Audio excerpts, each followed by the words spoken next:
సువార్త అనే ఆధ్యాత్మిక కార్యక్రమానికి ప్రభు నామములో మిమ్మల్ని అందరినీ ప్రేమతో ఆహ్వానిస్తున్నాం. సిస్టర్ సుల్తాన్ నవీన్ గారు చెప్తున్న వాక్యము మీ అందరికీ దీవెనకరంగా ఆశీర్వాదకరంగా ఉందని మేము ప్రార్థిస్తున్నాం.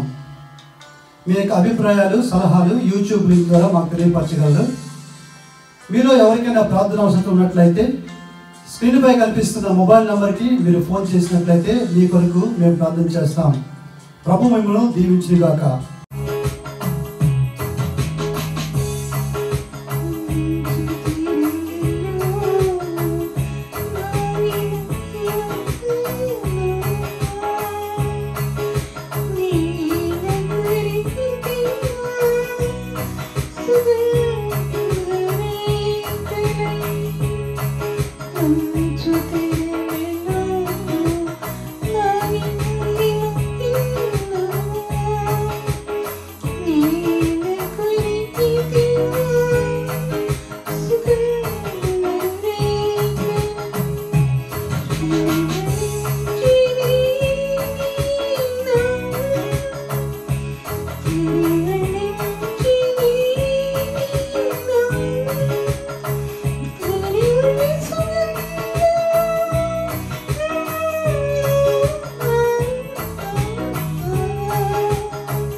ఏబు 38 అధ్యాయం 6 నుంచి చదువుతున్నాను. దాని మీద పరిమాణపు కొల వేసినవాడెవడో చెప్పుము, దాని స్తంభముల పాదులు దేనితో కట్టబడినవో చెప్పుము. ఉదయ నక్షత్రములు ఏకముగా కూడి పాడినప్పుడు, దేవదూతలందరూ ఆనందధ్వని జయధ్వనులు చేసినప్పుడు దాని మూలరాతిని వేసినవాడెవడు? సముద్రము దాని గర్భం నుండి పొర్లిపారగా తలుపుల చేత దాన్ని మూసినవాడెవడు? ఇంతవరకు మనం 2 అధ్యాయాలు 2-3 వచనాలు ధ్యానించుకున్నాం. ఇది 3వది. దేవుని ఆత్మ జలములపై అల్లాడుచుండెను అనే విషయం గురించి అంతకుముందు ఎన్నో మెసేజ్లు మాట్లాడుకున్నాం. ఇంకొక లెవెల్లో ఈ విషయాలు మనం ధ్యానిస్తూ వచ్చాం. ఇది 3వ మెసేజ్. ఇది ఆయన అల్లాడుచుండెను అనేదానికి ఆయన మొట్టమొదటి భూమి మీద అల్లాడాడు. 6వ అధ్యాయంలో ఆదికాండంలో భూమి మీద మనుషులు చేసినందుకు ఆయన వేదన పడ్డాడు. తర్వాత నీళ్లు భూమి మీదకి పొల్లి వచ్చినప్పుడు, జనాంగం అంతా చనిపోయినప్పుడు అప్పుడు ఆయన వేదన పడి ఈ మనుషులను ఇలా ఎప్పుడూ నాశనం చేయను అన్నాడు ఆయన. చూడండి దేశాలు ఎలా విభజించబడ్డాయో. మొట్టమొదటిది మనకు తెలియదు. అది నక్షత్రాలు ఎక్కువ చుక్కలు భూమి మీదకి వచ్చి ఎలాగా దేవుని స్తుతి చెల్లించేయో, దాంట్లో ఒక దేవదూత లూసిఫర్ తన అనుచరులు ఎలాగా నాశనం అయిపోయారో ఆ విషయాలను దీంట్లో యాడ్ చేయలేను నేను. కనుక నేను మాట్లాడే ఈ సబ్జెక్ట్ వేరు కాబట్టి తర్వాత అప్పుడు భూమి నాశనం అయిపోయింది, నీళ్ళతో నింపబడింది. మరలా దేవుడు ఒక భూమిని అదే భూమిని తీసాడు పైకి. ఆ భూమి నూతన ప్రపంచం. అది 2వది. 3వసారి నోహ కాలంలో భూమి నీళ్ళలో నింపబడింది. మూడోసారి నింపబడినప్పుడు అప్పుడు కృప ప్రారంభమైంది. నోహ కాలంలో కృప ప్రారంభమైంది. దేవుని దృష్టికి నోహ కృప పొందినవాడు ఆయన అనుంది. కృప నోహ కాలం నుంచి ప్రారంభమైంది. దేవుని వాక్య ప్రకారం మాట్లాడుతున్నా నేను. డాక్టర్నల్ పాయింట్స్ కానీ ఏమేమి దీంట్లో కృపాయుగం ఆ యుగాల గురించి ఇప్పుడు నేను ఆది కాలంలో యుగం ఇవన్నీ కూడా మాట్లాడటం లేదు. ఇప్పుడు నాకు బయలుపరిచినవి తప్పితే మరొకటి నేను చెప్పడం లేదు. ఈ వాక్య భాగాల్లో చూసినట్లయితే కనుక ఆయన జలములలో వేదన పడినప్పుడు ఆయన ఏ ప్రపంచం ఎక్కడ కట్టబడుతుందో, ప్రపంచం కట్టబడింది మొదటిసారి, 2వసారి కట్టబడింది, 3వసారి నోహ టైంలో కట్టబడింది. అలాగా దేవుడు తర్వాత నోహ కుమారులకు వచ్చేపాటికి హాము దగ్గరికి వచ్చేపాటికి ప్రపంచం యొక్క పతనం అక్కడ మొదలు పెట్టబడింది. హాము దగ్గర మొదలు పెట్టబడింది. హాము కుమారుల దగ్గర మొదలుపెట్టింది. బాబిలోనియన్ సిటీ అనేది అక్కడి నుంచి ప్రారంభమైంది. అది ప్రకటన గ్రంథం వరకు దాంట్లో వరకు వెళ్ళింది. యుగాల్లో నుంచి దాటుకుంటూ వెళ్ళింది. పరిశుద్ధుడు ఏ విధంగా భూమి మీద పుడతాడనేది ఎంత ప్రాథమికమైందో, దీంటి పాప సంబంధమైన అధికారం లోకంలో ఎలా ప్రభావితం అవుతుందనేది కూడా అది కయీర్ కాలంలో మొత్తం అయినప్పటికీ కూడా హాము దగ్గర నుంచి కయీరు ఎక్కడైతే నివాసం ఏర్పరచుకున్నాడో అదే నివాసాలు సొదొమ గొమొర్రాకు వెళ్ళు మార్గంలో అని రాయబడి ఉంది. అదే మార్గాల్లో అదే స్థలాల్లో ఇంచుమించు అదే స్థలాల్లో మార్గం ఏర్పరచుకుని పాపానికి మూల పురుషుడిగా అతను యుగాల్లో నుంచి దాటుకుంటూ అతని యొక్క వ్యక్తిత్వం, అతని యొక్క కణజాలాలు, పాపం యొక్క కణజాలాలు ప్రకటన గ్రంథం వరకు వ్యాపించాయి. ఏ విధంగా ఆకాశం నుండి వెలుగు వచ్చిందో, భూమి దిగి వచ్చిందో, యుగాలను ఎలా వెలిగించిందో, యేసుక్రీస్తు ప్రభుని లోకానికి పంపడానికి వెలుగు ఎలా కనపరచబడిందో, నేనే వెలుగును మార్గమును సత్యమనే ఉన్నానన్న ఆ విషయాలు ఏ విధంగా చూపించబడ్డాయో అవన్నీ కూడా దాంట్లో దాచిపెట్టబడ్డాయి.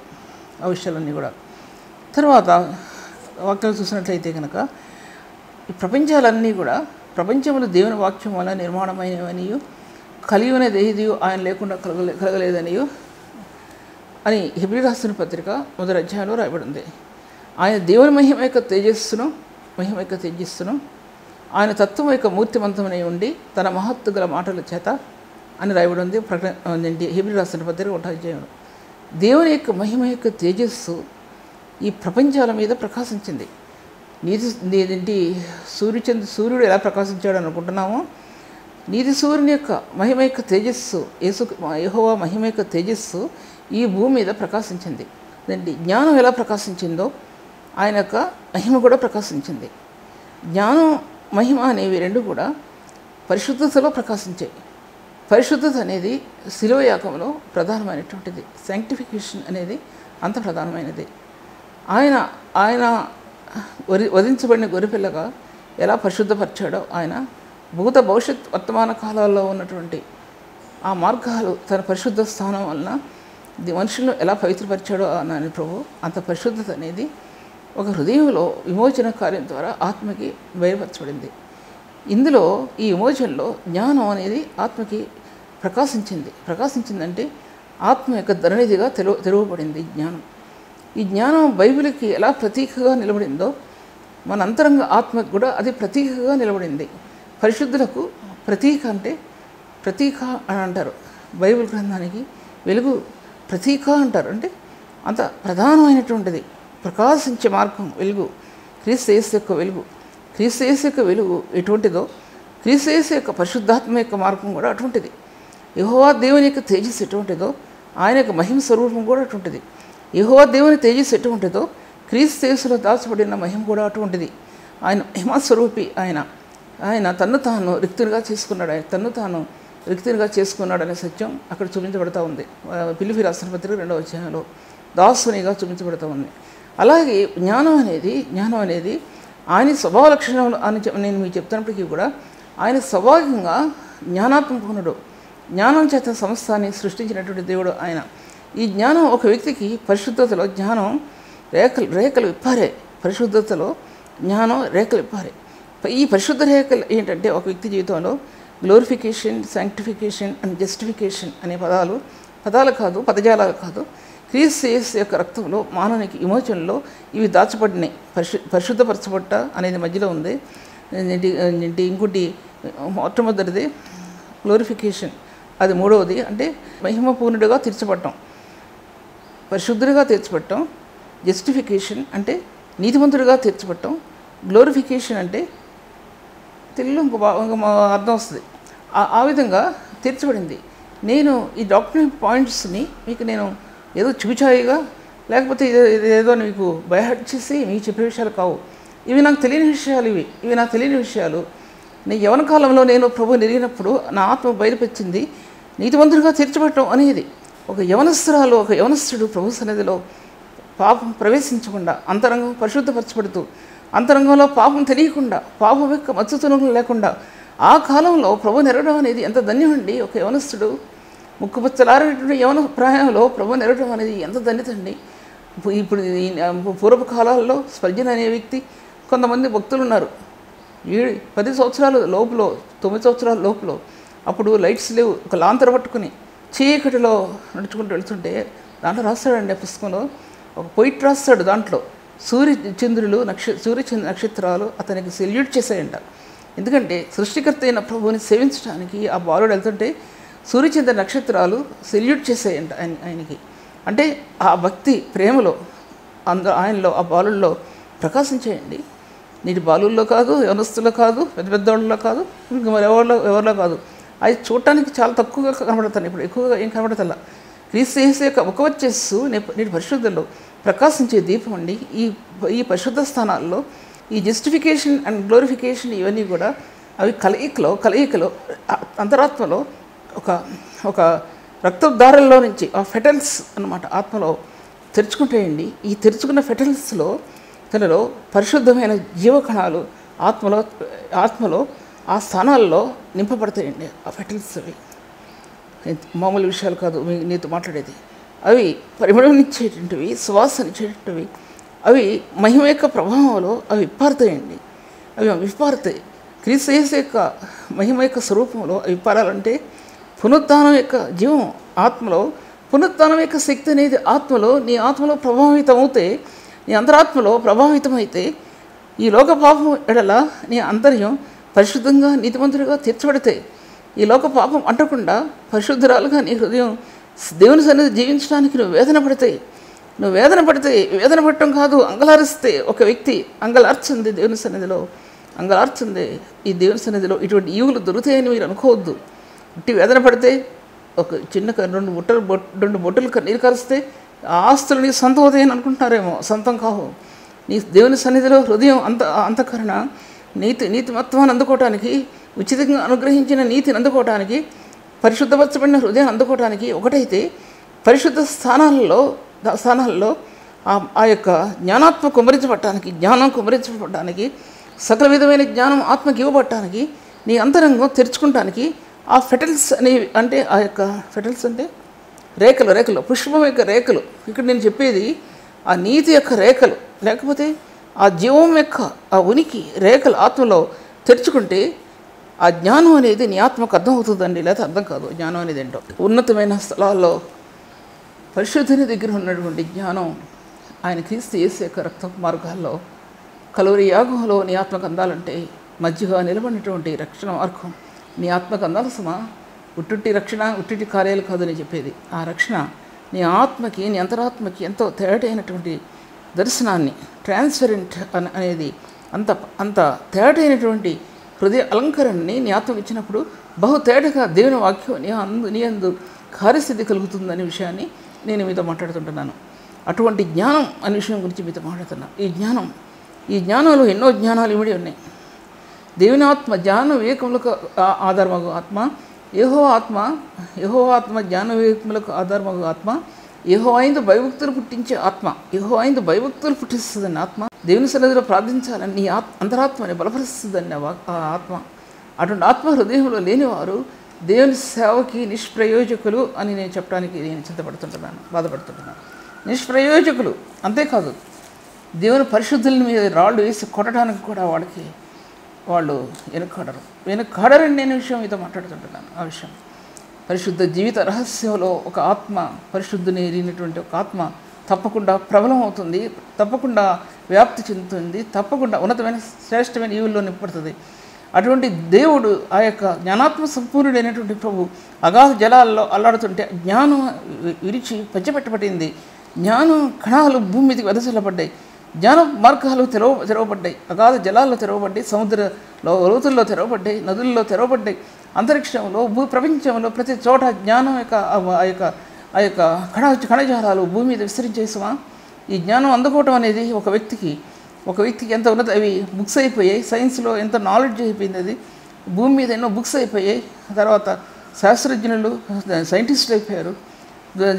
దేవుని ఎరిగిన వారు ఎంతో, వారిలో శాస్త్రజ్ఞులు అయ్యారు, వారిలో నక్షత్ర శాస్త్రజ్ఞులు ఉన్నారు. దాంట్లో దేవుని ఎరిగిన వారు ఆదిమ కాలంలో ఆ యొక్క పెద్దలంటే ఆ జనరేషన్స్, స్త్రీల గురించి దాంట్లో లేదు కాదు, ఆ యొక్క పెద్దలు అనబడిన వారు అంత ఉన్నతమైన స్థాయిలో నిలబడ్డారండి. ఆ జ్ఞానం, అంత విపరీతమైన జ్ఞానం ఆత్మలో పొందుపరచబడింది అనే విషయాన్ని నేను మీతో మాట్లాడాను. అందుకోసమే ఆ జలాలన్నీ కూడా చీకటి కూపాలు, చీకటి తెరలు, చీకటి కణజాలాలు, ఎక్కడ చూసినా కణజాలాల్లో ఆ అంతరాత్మ పరిశుద్ధుని యొక్క వేదన అందులో జీవ కళలు తీసుకొచ్చిందండి. ఒక హృదయం అంతరంగంలో 8వ అధ్యాయం, రూబీలాసన పత్రిక 8వ అధ్యాయంలో మీరు దాంట్లో రాస్తాడండి, దేవుని ఆత్మ మీలో నివసించిన ఎడల చావునకు లోని మీ శరీరములను ఆయన తన ఆత్మ ద్వారా జీవింపచేయను. చావునకు లోనైన శరీరాలని ఆయన తన ఆత్మ ద్వారా జీవింపచేసే ప్రభు అండి ఆయన. అంటే ఈ లోకంలో కొట్టుకుపోయేవారిని, ఈ లోకంలో అంధకారంలో మాయమైపోయేవారిని ఒక కేక వేసినట్లయితే ప్రభువా నన్ను కరుణించు అనే ఒక పదం యేసుని జీవమునిచ్చు ఆత్మీయ నియమం, పాప మరణ నియమం నుండి విడిపించను. ఆయన విడిపించగలిగే ప్రభు అండి, మరి ఎవరు లేని విషయాన్ని నేను మీతో మాట్లాడుతుంటున్నాను. తర్వాత వాక్యభాగాలు చూసినట్లయితే ఆ ప్రభు వేదన పడుతుంటున్నప్పుడు, కన్నీరు విడుస్తున్నప్పుడు ఆ భూమి నెరలు విడిచి పైకి లేపబడిందండి. భూమి జలములు ఒక్కచాటే కూర్చోబడిన కాకన్నప్పుడు జలములు ఒక్కచాటే కూర్చోబడ్డాయి. పై జలాలు, ఆకాశం మీద ఉన్న జలాలు ఆకాశానికి పైకి వెళ్ళిపోయాయి, కిందకి వెళ్ళిపోయావు, మరి లేయి. కింద జలాలు భూమి కింద భాగానికి వెళ్ళిపోయాయి. భూమి నేలగా తీర్చబడిన తర్వాత ఎంతో ప్రశాంతమైనటువంటి స్థాయి నిలబడింది. ఎక్కడ కూడా సైన్స్ మనకు కనబడదండి. సైన్స్ మనకు కనబడదు. భూమి మీద మనుషులే లేరు ఇప్పుడు. ఏది ఎలా సృష్టించబడిందో ఏది కూడా తెలియదండి. ఎలా సృష్టించబడిందో ఏది తెలియదు. ఒక ఆదాము అవ్వ మాత్రమే చూశారండి. అన్నీ కూడా ఒక ఆదాము అవ్వ మాత్రమే ఈ భూప్రపంచంలో అన్నం, ఈ భూప్రపంచంలో సౌందర్య కళలు, ఈ ప్రపంచంలో మహిమ కలిగిన తేజస్సు, దేవుడు వాళ్ళతో మాట్లాడటం అనేది, భూమి దిగిరావటం అనేది, ఈ భూమి యొక్క సౌందర్యం అనేది భూమిలో ఉన్నటువంటి ఎన్నో విషయాలు, సత్యాలు వీళ్ళిద్దరికి మాత్రమే తెలుసండి. వీళ్ళిద్దరికి మాత్రమే తెలిసిన సైన్స్ అక్కడి నుంచి ప్రారంభమైందని నేను చెప్పడానికి ఎక్కడ సాధ్యపరచబడదు, దాంట్లో సాధ్యపరచబడదు. అంటే ఆదాము అటువంటి మనిషి, భూ సంబంధమైన మనిషి, ప్రకృతి సంబంధమైన మనిషి. కడపటి ఆదాము పరలోకం నుండి దిగి వచ్చినవాడు, ఆయన జీవించు ప్రాణి. భూ సంబంధమైన ఆదాము ప్రాణి అయితే పరలోక సంబంధి అయిన రెండవ ఆదాము జీవించు ఆత్మ అయ్యాడు. జీవించు ఆత్మ, ఆ పరిశుద్ధుడు ఒక మానవ హృదయంలో జీవించు ఆత్మగా నిలబడ్డాడండి. రాను రాను రాను రాను రాను రాను కొత్త నిబంధనకు వచ్చేవాటికి హృదయమే దేవాలయంగా ప్రభు చేసుకున్నాడు. ఈ విషయాలన్నీ కూడా అందరూ తెలుసు కాబట్టి ఇది నేను ముందుకెళ్ళిపోతున్నా. ఆ ప్రభు యొక్క వేదన ఎటువంటిదంటే, భూమి నెరలు విడిచిందంటే ఆ నీళ్లతో నింపబడినటువంటి భూమి లేచి వచ్చిందని పైకి రాబడింది. ఆ నీళ్ళన్నీ పక్కకి వెళ్ళిపోయాయి. పై జలాలు కింది జలాలు అన్నీ వెళ్ళిపోగా తడి అయినటువంటి భూమి నిలబడిందండి. అక్కడ తడి అయినటువంటి నీళ్లతో నింపబడినటువంటి భూమి నిలబడింది. బైబిల్ ఉంది, ఎన్ని రోజులు పట్టిందో, ఎన్ని రోజులు బట్టి ఆరిందో అది. తర్వాత అప్పటి వరకు భూమి మీద వర్షం కురవలేదని కూడా మనకు బాగా తెలుసు, బైబిల్ చెప్తుంది, నేను చెప్పడం కాదు. అప్పటి వరకు కూడా భూమి మీద వర్షం కురవలేదు అనే విషయం బైబిల్ గ్రంథం చెప్తుంది. ఆ విషయాన్ని నేను నమ్ముతున్నాను, 100% నేను నమ్ముతున్నాను దాన్ని. తర్వాత రాను ఈ యొక్క దేవునిక కార్యాల్లో ఈ సైన్స్ చోటు చేసుకుందండి. రాను సైంటిస్టులు బయలుదేరారు. తర్వాత నోహకాలం దగ్గర నుంచి ఎంతోమంది బయలుదేరారు. ఈ భూప్రపంచాన్ని కనుగొనటానికి ఎక్కడెక్కడ ఎన్ని దేశాలు ఉన్నాయో కనుగొనటానికి, ఆఖరికి అమెరికా దేశాన్ని కనుగొనటానికి కొలంబస్ ఎప్పుడంటే కనుగొన్నాడండి. ఆయన ఎప్పుడు కనుగొన్నాడు? ఆ సంవత్సరం నాకు జ్ఞాపకం, చాలా ఆలస్యంగా కనుగొన్నాడు. కొలంబస్ అమెరికా దేశాన్ని కనుగొన్నాడు. అక్కడ భూమి ఉంది, అక్కడ దేశం అభివృద్ధి చెందుద్ది, అన్ని బాగున్నాయి దాంట్లో అన్ని. కొలంబస్ కనుక్కున్నాడు అమెరికా దేశాన్ని. ఎప్పుడంటే ఆఖరి దినాల్లో అంటే ప్రపంచమంతా ఏర్పడిన తర్వాత, దేశాలు విభాగించబడిన తర్వాత. ఆ విధంగా ఈ రాజ్యాలన్నీ కూడా విభాగించబడ్డాయి. పెలుగు కాలంలో దేశం విభాగించబడింది రాయబడింది. ఇవన్నీ కూడా యేసుక్రీస్తు ప్రభు యొక్క వంశావళి క్రమంలో నుంచి ఈ కార్యాలు జరిగినాయండి. ఇవన్నీ కూడా యేసుక్రీస్తు ప్రభు యొక్క వంశావళి క్రమంలో ఇవన్నీ కూడా జరిగినట్లు మనం గమనించుకోగలం. తర్వాత భూమి దేశాలకు విభాగించబడటం, తర్వాత హాము దగ్గర నుంచి ఒక రాజ్యం ఏర్పడిందండి, విపరీతమైన రాజ్యం. అప్పుడు ఈ రాజ్యం ఈ ప్రపంచంలో ఎలుబడి చేస్తుంది. ఇప్పుడు బాబిలోనియన్ సిటీ అనే కాదు, అది ప్రకటన గ్రంథం వరకు వెళ్ళడమే కాదు, ఇప్పుడు మన దేశ చరిత్రలో మన హైదరాబాద్ సిటీలో లేకపోతే ఏ సిటీస్లో అయినా సరే ఈ బాబిలోనియన్ కల్చర్, దానిలో ఉన్నటువంటి అవినీతి, అక్రమం, దానిలో ఉన్న పాపం ఈ దేశాల మీద, ఈ ప్రజల మీద, ఈ లోకం మీద గవర్నమెంట్స్ కూడా ఏమి చేయలేని పరిస్థితుల్లో, చేతులెత్తేసినటువంటి పరిస్థితుల్లో, అటువంటి పాపం యొక్క స్థానాల్లో ఈ దేశాలు నిలబడి ఉన్నాయండి. ఎప్పుడో ప్రకటన గ్రంథం నెరవేర్చబడే వరకు ఈ బాబిలోనియన్ కల్చర్ అక్కడి వరకు వచ్చిందని అనుకునేదానికంటే ఇప్పుడు ప్రస్తుత పరిస్థితుల్లో ఈ కల్చర్ అంతా ఈ భూమి మీద నిలబడి ఉందండి. దాంట్లో విశ్వాసులు చిక్కిపోతున్నారండి. వాళ్ళల్లో పక్షి వలలో చిక్కుబడినట్లు ఆ వలల్లో నేడు విశ్వాసులు చిక్కుకుపోతున్నారు. పాపం అనే వలలో ఆకర్షణలో చిక్కుబడిపోతున్నారు. ఎంతమందిని చూస్తాను ఈ లోకంలో అటువంటి వారిని, దేవుని బిడ్డలుగా జీవించేటువంటి వాళ్ళు ఈ యొక్క పాపం యొక్క వలలో ఎలా చిక్కుపోని బయటికి రాలేక సతమతమైపోతున్నారంటే ఆ విధంగా సతమతమైపోతున్నారు. ఆ విషయాన్ని జ్ఞాపకం చేసుకోవాల్సింది. తర్వాత ముందుకెళ్తే కనుక ఇంకా ముందుకెళ్తే ఈ విధంగా ఇంకా చాలా చెప్పాల్సి వస్తుంది నేను. తర్వాత ఆ ప్రభు వేదన ఎటువంటిదంటే, ఆయన వేదన పడుతున్నాడంటే అన్ని విధాలుగా ఒక రౌండప్ చేసినటువంటి ఒక సర్కిల్లో ఒక్కొక్కటి కనబడుతున్నాయండి. పాయింట్స్ అన్నీ కూడా నా కళ్ళకు కనబడుతున్నాయి. ఏం కనబడుతున్నాయంటే, తర్వాత భూమి 3-4 చెప్పాను. దాని తర్వాత యెరూషలేము కొండ మీద ఆయన రాజ్యం స్థాపించబడాలి. యెరూషలేము కొండ మీద ఆయన రాజ్యం స్థాపించబడాలండి. ఆయన కుమారుడైన క్రీస్తు యెరూషలేములో రాజ్యం వెళతాడు. ఆయన ఒక నూతనమైన ప్రపంచం అక్కడ కట్టబడాలి. ఒక నూతనమైన ప్రపంచం, మనం చూసే ప్రపంచమే, చూడని ప్రపంచం కాదు. ఒక నూతనమైన ప్రపంచంలో యెరూషలేము అక్కడ స్థాపించబడి తన కుమారుడైన యేసుక్రీస్తు ప్రభు పుట్టుక బలియాగం ఆయన తిరిగి రావటం అనేది, రానే ఉన్న ప్రభు ఆయన తిరిగి రానే ఉన్నాడు. ఆయన 3వ దినాన ప్రభు లేచి విడిపోయాడు. తర్వాత ఆ ప్రభు రానియండి మధ్యాకాశానికి వచ్చిన తర్వాత ప్రభు మరలా 2వ దశలో ఆయన సియోను కొండ మీద రాజ్యం వెళ్తాడండి. ఆయన ఆ సంగతి దావీదు తెలుసుకుని ఆ రాతి పలకలు తీసుకుని, ధర్మశాస్త్ర పలకలు తీసుకుని పాడతాడండి, సంగీత ధ్వనులు చేస్తాడండి. సంగీత ధ్వనులు చేసి ప్రభువా నువ్వు ఎప్పుడొస్తావు ప్రభువా నీవు ఎప్పుడొస్తావు అని సంగీత ధ్వనులు చేసి కీర్తిస్తారండి. ప్రభువుని కీర్తిస్తాడు. తన ఆస్థాన గాయకులు తన చుట్టూ ఉండగా ఆస్థాన గాయకులతో స్తుతి అర్పణలు చేస్తూ సియోను కొండ దగ్గరికి వెళ్తాడండి. ఇక్కడ రాజ్యం అక్కడ రారాజైన క్రీస్తు యొక్క రాజ్యం యొక్క స్థాపన, ఆ సింహాసనం ఏర్పడుతుందని దావీదుకి ముందే తెలుసండి. ఆ పలకలు తీసుకెళ్ళి అక్కడ తీసుకెళ్ళి నిలబెడతాడండి. తీసుకెళ్ళి రాతి పలకల్లో ధర్మశాస్త్రాన్ని ఎంత ప్రేమించి ఉంటాడో దేవుని ఒకసారి ఆలోచించుకోండి. ఈ విధంగా ఈ యొక్క దేవునికి ఈ సత్యాలన్నీ కూడా ఆయన హృదయంలో మెదులుతూ ఉన్నాయి. ఎందుకంటే తన కుమారుడైన క్రీస్తు రాజ్యం ఈ భూలోకంలో స్థాపించబడాలనే విషయం కూడా అందు చూపించబడుతుంది. ఆయన వేదన పట్టణంలో ఆయన రాజ్యం ఈ భూమి మీద స్థాపించబడాలనే విషయం అక్కడ చూపించబడుతూ ఉంది. అందుకోసం ఆయన భూమికి పునాది వేసినప్పుడు దీన్ని దేవదూతలు జయధ్వనులు చేసినప్పుడు రాస్తుంది కదా, దాంట్లో దాని పరిమాణ కొలత వేసిన వాడెవడో చెప్పము, దాని స్తంభముల పాదులు దేనితో కట్టబడినవో చెప్పము. ఉదయ నక్షత్రములు ఏకముగా కూడిపాడినప్పుడు దేవదూతలందరూ ఆనందధ్వని జయధ్వనులు చేసినప్పుడు దాని మూలరాతిని వేసిన వాడెవడు అంటే ఉదయ నక్షత్రములు ఏకముగా కూడి పాడినప్పుడు పాడుతున్నాయి. ఉదయకాల నక్షత్రాలు ప్రాతకాలంలో ప్రకాశించే నక్షత్రాలు పడుతున్నాయండి. అవి కూడా పడుతున్నాయండి. నక్షత్రాలు కూడా పడతాయి అన్నమాట అర్థం.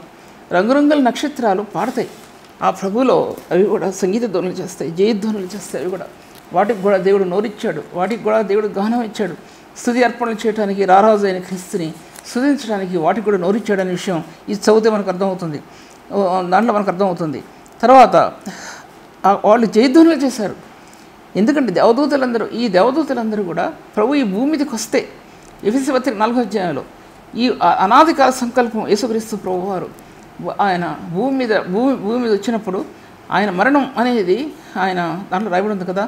అప్పుడు దేవదూతలందరూ ఈ పరిచర్యను తొంగి చూడగోరుచున్నారు.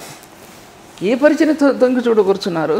తమ రారాజైన క్రీస్తు ఈ భూలోకంలోనికి వచ్చినప్పుడు, పుట్టినప్పుడు, ఆయన తిరిగి మరణించినప్పుడు ఆ అనాదికాల సంకల్పంలో ఏ విధంగా ఆయన మరణం దాచిపెట్టబడిందో అనేది ఎఫెసీ పత్రిక 3వ అధ్యాయంలో నానా విధమైన జ్ఞానాన్ని దేవుడు ఆ యొక్క దేవదూతలు కూడా ఆ యొక్క సంఘం యొక్క జ్ఞానాన్ని లేకపోతే సంఘానికి అప్పగించే పరిచర్యని వారి తొంగి చూడగోరుచున్నారు అని రాయబడి ఉంది. దాంట్లో వారు తొంగి చూడగోరుచున్నారు.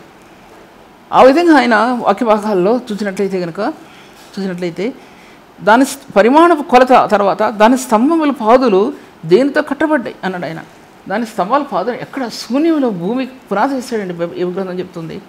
శూన్యంలో భూమి వేలాడింది. శూన్యంలో భూమి వేలాడటానికి ఎటువంటి శక్తి ఆ భూమి మీదకి పంపబడింది అనే విషయం అది నేను సైంటిఫికల్గా కొన్ని నాకు తెలిసినప్పటికీ కూడా నేను దేవుని వాక్య ప్రకారం మాట్లాడుతున్నా. దేవుని యొక్క శక్తి, ఆయన బలం, ఆయనకి స్వభావ లక్షణం. ఆయన ఏదంటే అది జరుగుద్ది, ఆయన ఏదంటే అది జరిగి తిరగవలసింది. ఆయన స్వభావ లక్షణాలు ఆయనవి.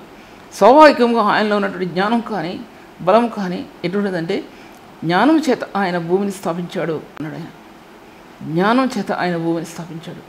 ఈ బలాత్సయంలో మామూలు బలాత్సయం కాదండి ఆయనది.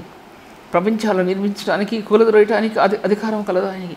రాజులను ఏర్పాటు చేయడానికి, సింహాసనాల నుంచి రాజులను కూలదొరయడానికి ఆయనకి అధికారం కలదు. ఆయనకి అధికారం లేనటువంటి స్థాయి ఆయన ఆజ్ఞాపింపగా కార్యం స్థిరపరచబడుతుంది. అటువంటి దేవుడు ఆయన. యుగాల్లో జగయుగాల్లో ఎలా దాచిపెట్టబడిందో దేవుని వాక్యం కొలస్సీ పత్రిక 1వ అధ్యాయం 20 ఆఖరి భాగాల్లో తరతరాల్లో యుగాల్లో ఎలా దాచిపెట్టబడిందో వాక్యం, ఆ విధంగా ఆయన యొక్క కల్వరి యాగం అనేది ఈ నూతన నిబంధన సంఘంలో ఆ విధంగా దాచిపెట్టబడిందండి.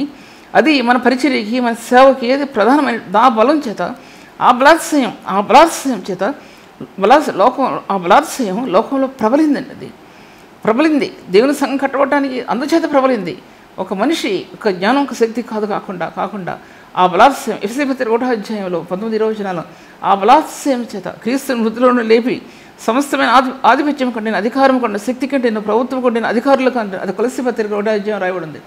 సంఘం ఆయనే శిరస్సు అన్నాడు. దాన్ని ఆయన శిరస్సు అండి. శిరస్సు అయిన ప్రభువులో కొలస్సీ పత్రిక 2వ అధ్యాయంలో మీరు కీళ్ళ చేత నరముల చేతనే మీరు పోషించబడిన వారే. ఆ శిరస్సులో మీరు అతుకుబడి అన్నాడు. దాంట్లో సంఘం అతుకుబట్టం అంటే సంఘం శరీరంలో లేదా ఆయన శిరస్సులో సంఘం అతుకుబడి అన్నాడండి.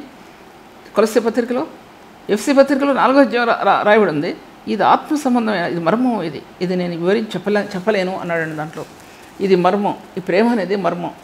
ఈ ప్రేమ అనేది మర్మం అంటే పోల్చాడు, భార్యాభర్తలుగా పోల్చాడు, లేకపోతే ఎన్నో విధాలుగా పోల్చాడు ఆయన. కానీ ఈ మర్మమైన ప్రేమ దేనితో సాటి రాదనే విషయాన్ని నేను మీతో దేనితో కూడా అది సాటి రాదు, దేనితో కూడా సాటి రాదు. ఎందుకు సాటి రాదంటే ఈ విధంగా వాక్యం గ్రహించిన వాళ్ళు కానీ దేవుని ప్రేమను ఎరిగినటువంటి వాళ్ళు కానీ చాలా తక్కువ మంది ఉన్నారు సంఘాల్లో. కొంతమంది మాత్రమే ఉన్నారు ఆయన సంఘాల్లో, కొద్దిమంది మాత్రమే ఉన్నారు. ఒరిజినల్గా దేవుని యొక్క ప్రేమను ఎరిగిన వారు చాలా తక్కువ మంది ఉన్నారు. కొంతమంది ఎరుగుతారు కానీ ఆ స్పర్శ ఆత్మలో ఉండదు. ఆ స్పర్శ ఆత్మలో ఉండకపోవడం వలన దేవుని యొక్క జీవం ఆత్మలో ఆ స్పర్శకు అందించబడదు. ఎంత చెప్పినా బైబిల్ చదివి అక్షరములకు మీరు పరిచారకులే కానీ ఆత్మకు పరిచారకులు కాదు అన్నాడు కదా కొన్ని రాసిన పత్రిక 2వ అధ్యాయంలో. అక్షరములు కాక ఆత్మకి మేము పరిచారకులే ఉన్నట్లు అన్నాడు. దాంట్లో ఉంది ఆత్మ ఒప్పించే మాటలతో, ఆత్మ తెలియజెప్పే మాటలతో మేము వాక్యాన్ని తెలియజెప్తున్నాం మీకు అన్నాడు దాంట్లో. అందుకోసం దేవుడు మీకు ఏం సిద్ధపరిచాడు పైభాగంలో ఉంది. దేవుడు ఏది మీకు సిద్ధపరిచాడో అది కంటికి కనబడలేదు, చెవికి వినపడలేదు, అది మనిషి హృదయం అగోచరం అన్నాడు. అగోచరం, మీ హృదయానికి అగోచరం అది దేవుడు దాన్ని తన ఆత్మ వల్ల బయలుపరిచాడు. ఏం సిద్ధపరిచాడో ప్రభు తను ప్రేమించే వరకు ప్రభు సిద్ధపరిచినవి ఎన్నో ఉన్నాయండి, ఎన్నో ఉన్నాయి. బైబిల్ యొక్క గ్రంథం ఓపెన్ చేయబడింది వారి హృదయాలకు. ఇంతకంటే నేను ప్రాముఖ్యమైనది మరొకటి చెప్పలేను. ఆత్మ ద్వారా ప్రభు ఆ జ్ఞానంలోనికి, జ్ఞానం యొక్క నిధుల్లోనికి, ఆ ప్రేమ యొక్క ధననిధుల్లోనికి, ఐశ్వర్యం యొక్క ధననిధుల్లోనికి నీ అంతరాత్మను తొడికిన వెళ్ళి ఆత్మను ఇప్పారి చేశాడండి. అప్పుడు చూసావు నువ్వు దేవుని యొక్క ప్రేమ అనేది ఏంటో.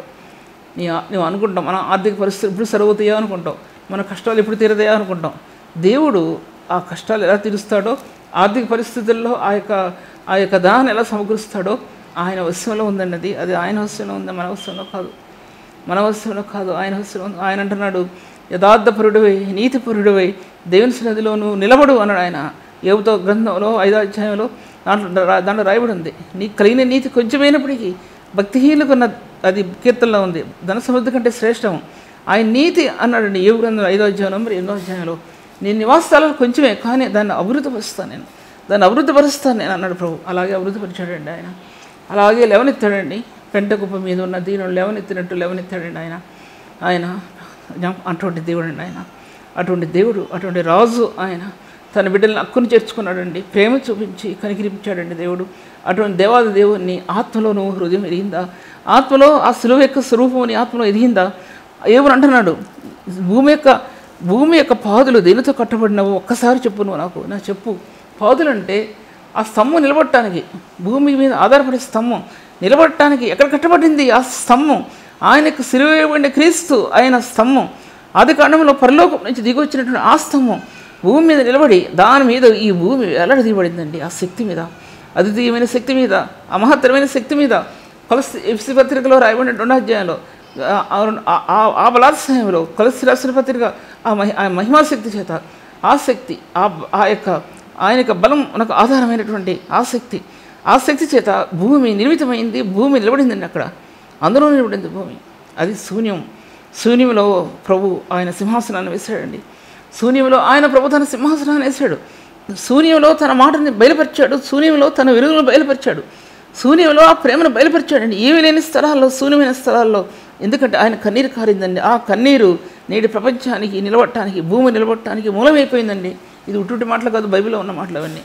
బైబిల్ అన్ని మాటలు అన్నీ ఉన్నాయి. శూన్యానికి పునాది వేస్తుందండి ఆయన కన్నీరు. అది ఆయన కన్నీరు అటువంటిది. అంత ప్రేమించాడు లోకాన్ని ప్రభు. లోకాన్ని ప్రేమించి తన అద్వితీయ కుమారునిగా పుట్టిన వారిని విశ్వాసించడానికి ఆయన నిత్యజీవం ఇచ్చాడు. అది యోహాను సువార్త 1వ అధ్యాయంలో రాయబడి ఉంది. దేవుడు లోకంలో ఎంతగానో ప్రేమించి తన అద్వితీయ కుమారుని పుట్టిన వారిని విశ్వాసించడానికి నిత్యజీవం ఇచ్చాడనే విషయం దాంట్లో రాయబడి ఉందండి. ఈ విధంగా దేవుడు తన కార్యాన్ని సఫలం చేస్తూ అన్నాడు. ఆయన భూమికి పునాది వేసినప్పుడు, దేవదూతలు జయధ్వనులు చేసినప్పుడు ఆ కార్నర్ స్టోన్ అనేది ప్రభు అక్కడ నిర్మితమయ్యాడండి. అగాధ జలాల్లో ఆ భూమి మీద ఆయన నిర్మితమయ్యాడండి. అది ధ్వజస్తంభం. ఆ కార్నర్ స్టోన్ మీద ఈ భూప్రపంచం కట్టబడిందండి. ఈ కార్నర్ స్టోన్ మీద ఈ భూప్రపంచం కట్టబడింది. ఈ మహిమ కలిగిన ఈ స్తంభం, ఈ ప్రపంచం దాని మీద కట్టబడిందండి. ఆ విషయం ఒకసారి ఆలోచించారా? ఆ ప్రేమ అనేది భూమి మీద అంతవరకు నిలబడిందండి. భూమి అంతం వరకు కూడా ఆ ప్రేమ. ఎందుకంటే పరిశుద్ధాత్మ దేవుడు మానవుని విడిచిపెట్టేయవచ్చు, కానీ క్రీస్తు కలవరి ప్రేమ మాత్రం భూమి ఉన్నంత కాలం వరకు కూడా ఆ ప్రేమ, కలవరి ప్రేమ భూమి మీద నిలబడి ఉంటుందనే విషయాన్ని నేను మీతో మాట్లాడుతుంటున్నాను. దేవుడు ఇన్ని స్థానాలు దేవుడు ఆ ఒక్కదాన్ని చూపించాడండి ఆయన. అందుకోసం ఆయన భూత భవిష్యత్ వర్తమాన కాలాల్లో ఉన్నటువంటి దేవుడు ఆయన.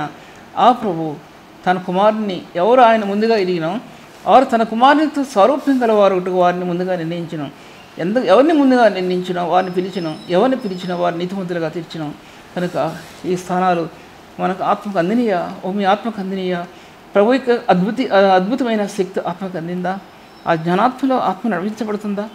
ఆ జ్ఞానాత్మలో వికసించినటువంటి ఆ ప్రభు యొక్క ప్రేమలో వికసించిన జ్ఞానం అని ఆత్మలో నిలబడిందో ఒకసారి ఆలోచించుకోవాల్సింది. ప్రభు ఈ వాక్యాన్ని దీవించడం. తండ్రి వందనములు ప్రభువా, గరుడమైన దేవుడు, నమ్మకమైన దేవుడు ప్రభువా, నువ్వు ఆశ్చర్యకరుడమైనటువంటి దేవుడు ప్రభువా, మీ ఘనమైన కార్యాలు జరిగించండి తండ్రి, మీ సజీవమైన కార్యాలు జరిగించమని ప్రార్థిస్తున్నాను ప్రభువా. గొప్ప తండ్రివి, పరిశుద్ధమైన దేవుడు ప్రభువా, నువ్వు నీ ఉద్దేశాలన్నీ సఫలపరచు ప్రభువా. నెమ్మదినిచ్చి తండ్రి దీవించండి. అనేకులకు ఆశీర్వాదకరంగా ఈ పరిచర్యను ఆశీర్వదించు. నువ్వు ఆశీర్వదిస్తే నాకు చాలు ప్రభువా. ఈ పరిచర్య అనేకులకు చేరిందంటే అది నాకు చాలు ప్రభువా. నేను ఏమీ అడగలేదు ప్రభువా. ఆయన అడుగుతుంది ఈ గొప్ప స్థానంలో ఈ పరిచర్య నిలబెట్టు, నీ గొప్ప స్థానంలో ఈ పరిచర్య నిలబెట్టి అందరినీ ఆశీర్వదించమని, నన్ను నా కుటుంబాన్ని కూడా జ్ఞాపకం చేసుకోమని యేసు నామములో స్తుతించి వేడుకుంటున్నాను తండ్రి. ఇంతవరకు సిస్టర్ సుల్తాన్ నవీన్ గారి వాక్యాన్ని ఆత్మలో ఆనందించి దేవుని మేలు పొందాలని నమ్మి దేవుని స్తుతిస్తున్నాం. మీ యొక్క అభిప్రాయాలు కామెంట్స్ ద్వారా మాకు తెలియపరచండి. Please like, comment, share and subscribe. God bless you all.